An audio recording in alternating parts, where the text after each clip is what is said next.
Declaração Universal de Direitos Humanos.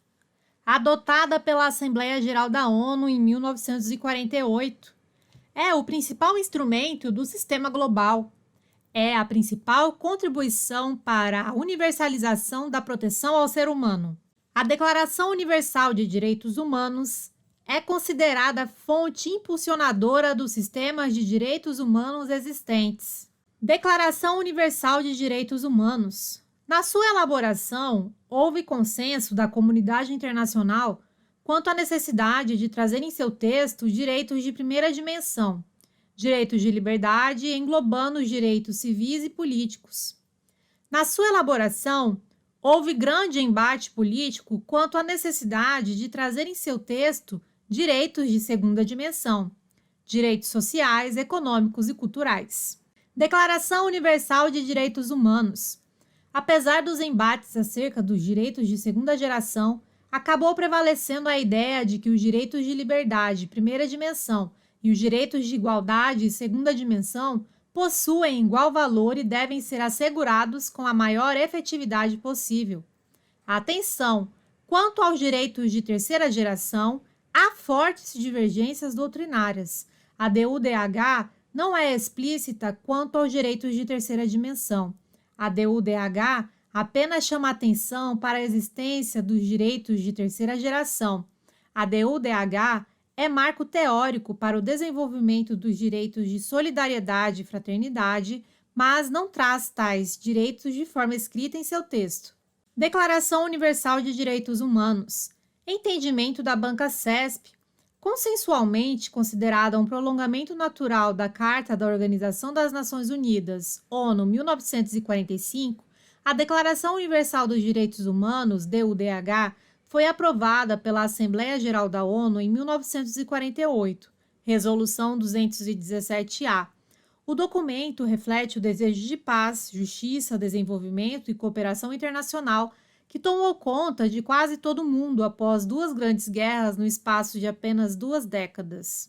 A internacionalização dos direitos humanos, objetivo central da DUDH, é uma forma de resposta ao mal absoluto que caracterizou regimes políticos como o nazismo, de que o genocídio promovido em campos de extermínio seria o exemplo mais dramático. Declaração Universal de Direitos Humanos. Segundo Flávia Piovesan, a Declaração Universal dos Direitos Humanos foi inicialmente adotada na forma de resolução.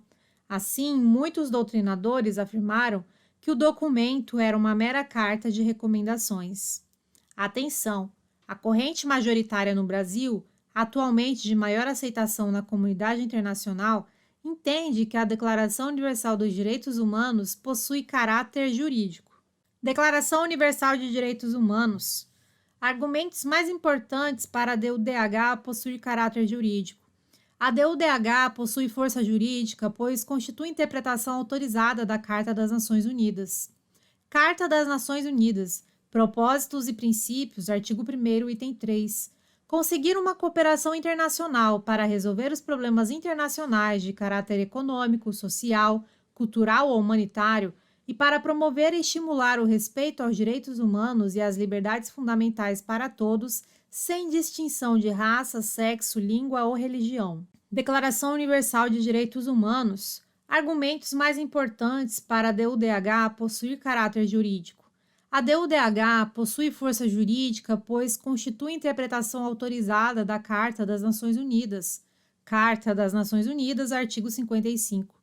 Com o fim de criar condições de estabilidade e bem-estar necessárias às relações pacíficas e amistosas entre as nações, baseadas no respeito ao princípio da igualdade de direitos e da autodeterminação dos povos. Declaração Universal de Direitos Humanos. Argumentos mais importantes para a DUDH possuir caráter jurídico. A DUDH possui força jurídica, pois constitui interpretação autorizada da Carta das Nações Unidas. Carta das Nações Unidas, artigo 55, a linha A, B e C. As Nações Unidas favorecerão a. Níveis mais altos de vida, trabalho efetivo e condições de progresso e desenvolvimento econômico e social. B. A solução dos problemas internacionais econômicos, sociais, sanitários e conexos, a cooperação internacional de caráter cultural e educacional. E C. O respeito universal e efetivo dos direitos humanos e das liberdades fundamentais para todos, sem distinção de raça, sexo, língua ou religião. Declaração Universal de Direitos Humanos. Argumentos mais importantes para a DUDH possui caráter jurídico. A DUDH constitui norma jurídica vinculante, pois entrega o direito costumeiro e os princípios gerais de direito. 1. As constituições, por exemplo, a Constituição Federal de 88, incorporaram preceitos da declaração no seu texto. 2.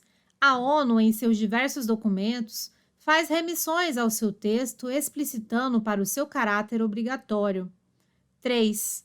Várias decisões de diversas cortes internacionais referem-se à DUDH como fonte do direito. Declaração Universal dos Direitos Humanos, aprovada em 1948, aprovada pela Resolução ONU número 217-A.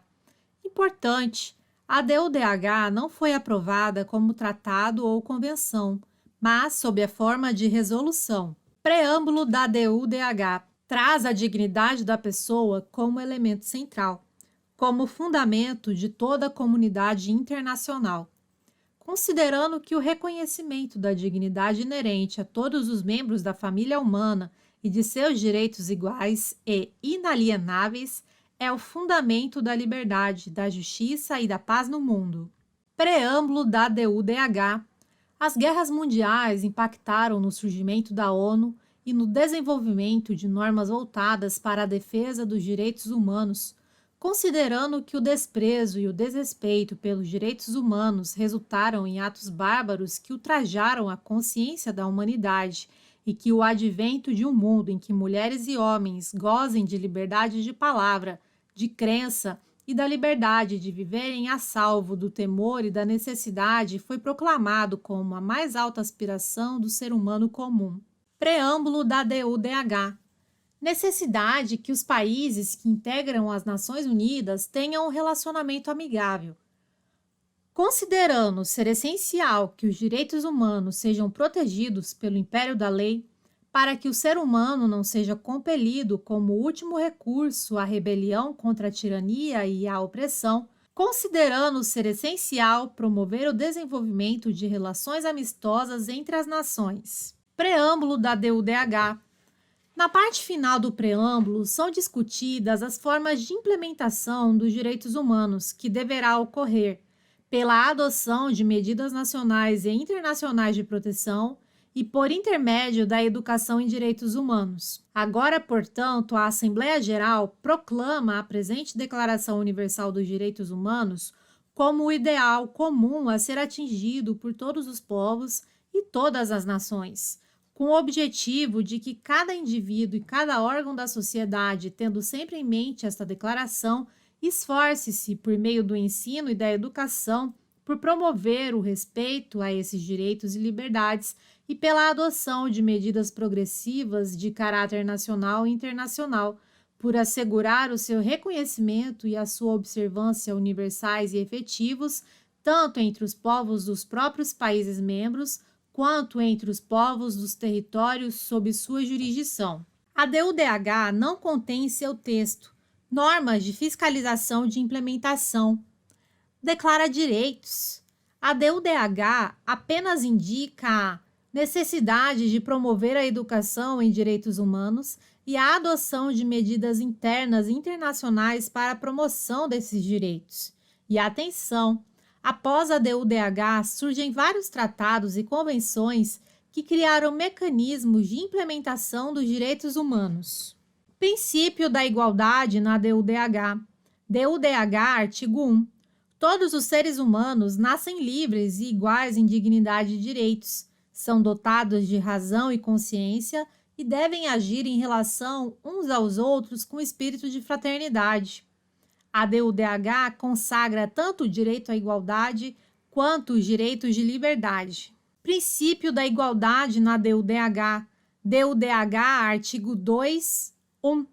Todo ser humano tem capacidade para gozar os direitos e as liberdades estabelecidos nesta declaração, sem distinção de qualquer espécie, seja de raça, cor, sexo, língua, religião opinião política ou de outra natureza, origem nacional ou social, riqueza, nascimento ou qualquer outra condição.